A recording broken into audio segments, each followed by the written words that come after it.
10 నిమిషాలు ఓపికగా చూడండి. అసలుకి ఈ పిచ్చుకకి ఏమైందో ఈ వీడియోలో తెలుస్తుంది. హాయ్, అందరూ బాగున్నారా?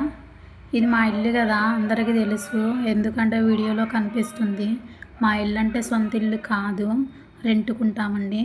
ఈ బయట బాల్కనీ ఉంది. బాల్కనీ పైన ఒక చిన్న బాక్స్ అయితే, ఖాళీ బాక్స్ అయితే పెట్టాము. ఎందుకంటే పక్షులు 2 అయితే దీంట్లో ఉంటాయి. అవి రోజు ఉదయాన్నే లేచి కిచకిచా అంటూ ఎంతో హ్యాపీగా మమ్మల్ని అయితే లేపుతాయి. ఆ టైంకి మేము కూడా లేయము. అయితే ఏం జరిగిందంటే, ఈ పిచ్చుకకి ఒక చిన్న పిచ్చుక అయితే పుట్టింది. అది 2 డేస్ అవుతుంది. 2 డేస్ తర్వాత చిన్న పిచ్చుక ఎలా పడిందో ఏమో కింద పడిపోయింది.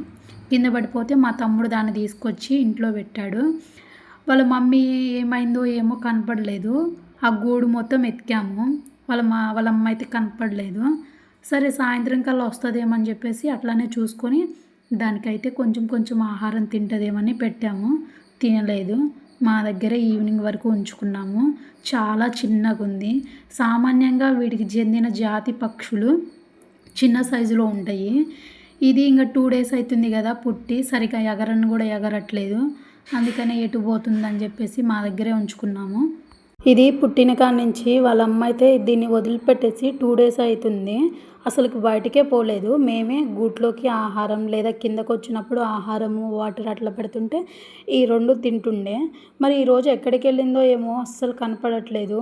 ఉదయం నుంచి సాయంత్రం ఈవినింగ్ వరకు మా దగ్గరే ఉంచుకున్నాము. ఈ చిన్న పిచ్చుకునైతే పైకి ఈవినింగ్ టైంలో పైకి బట్టలు తీసుకొచ్చుకుందామని వెళ్ళామండి.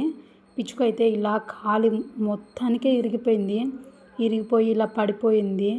ఇది ఎప్పటి నుంచి పడుందో ఏమో, నాకైతే కళ్ళలో నుంచి వాటరే వచ్చినాయి.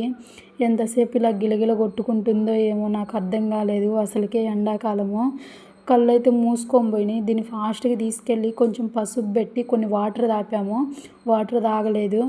ఎప్పుడు తిన్నదో ఏమో అని ఆహారం కూడా పెట్టాము. ఆహారం కూడా తినలేదు. మరి ఏమైంది దీనికి ఏం అర్థం కాలేదు. పసుపు పెట్టి కొంచెం సేపు అట్లనే మా చేతుల్లోనే ఉంచుకున్నామండి. చిన్న పిచ్చుక దాని దగ్గరికి పిలుచుకుంది, చూసుకుంది, చనిపోయింది.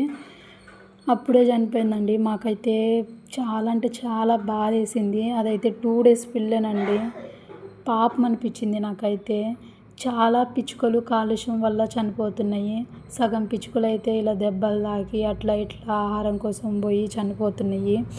నాది చిన్న రిక్వెస్ట్ ఏంటంటే, మీ ఇంటి దగ్గర కూడా ఇలా చిన్న పిచ్చుకలు కనిపిస్తాయి కదా, కనిపించినప్పుడు వాటికి మీకు తోచినంత కొంచెం ఆహారము లేదా వాటరు, ఎంతో టైం పడ్డదు, ఒక 5 మినిట్స్ దాన్ని టైం కేటాయించుకొని వాటికైతే చూసుకోమని నాది ఒక చిన్న రిక్వెస్ట్. ఎందుకంటే పిచ్చుకలు చాలా ఇంతకుముందు రైతులకి చాలా అంటే చాలా హెల్ప్ చేసేయండి.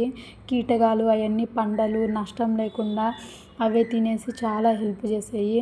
కాలుష్యం వల్ల ఇప్పుడు చాలా పిచ్చుకలు చచ్చిపోతున్నాయి. ప్లీజ్ సపోర్ట్ చేయండి.